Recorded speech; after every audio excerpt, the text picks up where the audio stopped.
మొంతా తుఫాను ప్రభావంతో వర్షాలు విస్తారంగా కురుస్తున్నాయి. అమరావతిలో తాజా పరిస్థితికి సంబంధించి మరిన్ని వివరాలు మా ప్రతినిధి సత్యాన్ని అడిగి తెలుసుకుందాం. సత్య, చెప్పండి. సచివాలయంలో ముఖ్యమంత్రి చంద్రబాబు ఇంకా మంతా తుఫాన్ పైన సమీక్ష చేస్తూ ఉన్నారు. ప్రస్తుతం కూడా ఆయన సచివాలయంలో ఉండి క్షేత్రస్థాయి పరిస్థితిని ఎప్పటికప్పుడు పర్యవేక్షిస్తున్న పరిస్థితి అయితే ఉంది. ఆర్టీజీఎస్లో దీనికి సంబంధించి జిల్లా కలెక్టర్లతోనూ అక్కడ ఉన్నటువంటి అధికారులతో కూడా మాట్లాడుతున్నారు. తుఫాన్ ప్రభావిత ప్రాంతాల్లో ప్రభుత్వం నుంచి 5-6 ఒక కమిటీగా పంపించాలి ప్రతి చోటికి. అక్కడ వారు ఉంటే కనుక ప్రభుత్వం తమతో ఉన్న భావన అయితే ప్రజల్లో కలుగుతుంది. కాబట్టి పని ఇమీడియట్గా చేయాలని కూడా బృందాన్ని పంపించాలని అధికారులకు ఆదేశాలు ఇచ్చారు. అదేవిధంగా ప్రభుత్వ బృందాల్లో గ్రామాల్లో ఉంటే ప్రజలకు కూడా నమ్మకం కలుగుతుందని చెప్పడం జరిగింది. కాలువలు, చెరువులు, రోడ్లు ఎక్కడైనా కోతలు కానీ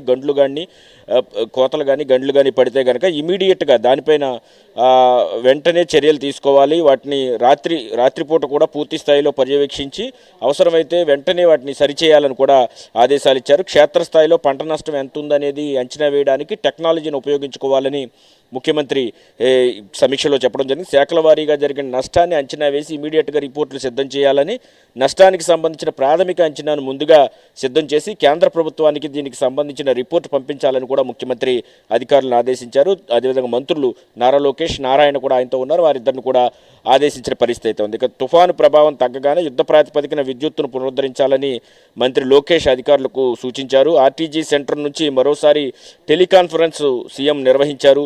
తుఫాను ప్రభావిత ప్రాంతాల్లో మంత్రులు, ఆయా జిల్లా కలెక్టర్లు, క్షేత్రస్థాయిలో అధికారులతో సీఎం మాట్లాడారు. ప్రకాశం, బాపట్ల, కృష్ణా, పశ్చిమ, తూర్పుగోదావరి, కాకినాడ జిల్లాల కలెక్టర్లతో టెలిఫోన్లో ముఖ్యమంత్రి స్వయంగా మాట్లాడడం జరిగింది. ఏలేశ్వరం, బుడమేరు తదితర వాగుల్లో ప్రవాహాలు తీరుని అడిగి తెలుసుకున్నారు.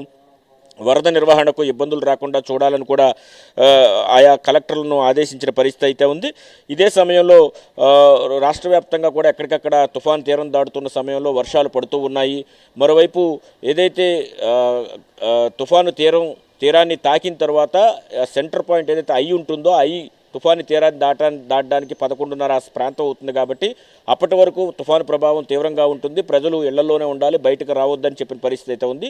మరోవైపు పిఠాపురం నియోజకవర్గం కొత్తపల్లి వద్ద జడ్పీహెచ్ఎస్ స్కూల్లో కొంతమంది వెళ్ళి అక్కడ ఉన్న వారితో మాట్లాడి కరెంటు పోయింది, సరైన సౌకర్యాలు లేవు అని వీడియో తీసి దాన్ని వైసీపీ తన ట్విట్టర్ అకౌంట్లో పెట్టడం పైన డిప్యూటీ సీఎం పవన్ కళ్యాణ్ స్పందించారు. ఆయన ఇమీడియట్గా అక్కడ ఉన్న వారితో స్వయంగా ఆయనే మాట్లాడితే అక్కడ తమను ప్రొవోక్ చేసి ఆ మాట్లాడించారని వారు చెప్పినట్టుగా తెలుస్తోంది. ఇదే సమయంలో అక్కడ సాయంత్రం 4,000 మంది డిన్నర్ చేశాక ఇంకా 1000 మందికి నైట్ అక్కడే స్టే చేస్తున్నారు.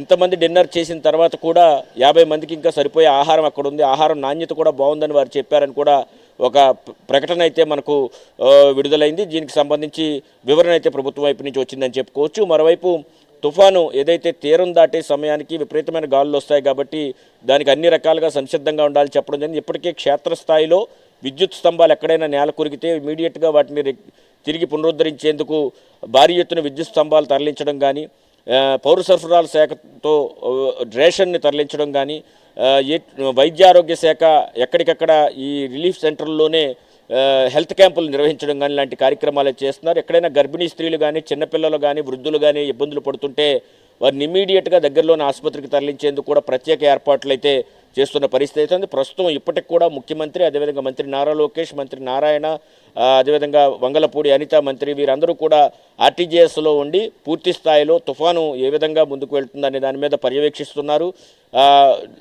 మనకు అందుతున్న సమాచారం ప్రకారంగా తీసుకుంటే కనుక అంతర్వేది అదేవిధంగా మలికీపురం మధ్యలో తుఫాను తీరాన్ని తాకి రాత్రి 11:30 సమయానికి తుఫాను సెంట్రాయిడ్ ఏదైతే కన్ను భాగం ఉంటుందో అది దాటే అవకాశం ఉందని చెబుతున్నారు. దీంతో ఈరోజు అర్ధరాత్రి, రేపు ఉదయం వరకు కూడా, రేపు మధ్యాహ్నం వరకు కూడా విస్తారంగా ఆయా జిల్లాల్లో వర్షాలు కురుస్తున్న నేపథ్యంలో కొన్ని జిల్లాల్లో ఇప్పటికే కలెక్టర్లు విద్యార్థులకు సెలవులు ప్రకటించారు. పరీక్షలు ఉన్న చోట కూడా పరీక్షలు రద్దు చేశారు. కాబట్టి ఎలాంటి అవాంఛనీయ సంఘటన వచ్చినా కానీ ఎదుర్కోవడానికి పూర్తి స్థాయిలో ప్రభుత్వ యంత్రాంగం అయితే సన్నద్ధంగా ఉంది. ముఖ్యమంత్రి రాత్రిపూట కూడా ఇక్కడ ఉండి సమీక్ష నిర్వహిస్తూ తుఫాను వల్ల ఎలాంటి ప్రాణ ఆస్తి నష్టం జరగకుండా ప్రభుత్వ యంత్రాంగాన్ని పూర్తి స్థాయిలో క్షేత్రస్థాయిలో సిద్ధంగా ఉంచిన పరిస్థితి అయితే కనిపిస్తోంది. సత్య, అదేవిధంగా చాలా చోట్ల విద్యుత్ సరఫరా నిలిపివేశారు. అలాగే బలమైన గాలులు వీస్తాయన్న నేపథ్యంలో మరి అక్కడ విద్యుత్ లేని ప్రత్యామ్నాయ ఏర్పాట్లు ఎలా ఉన్నాయి అక్కడ?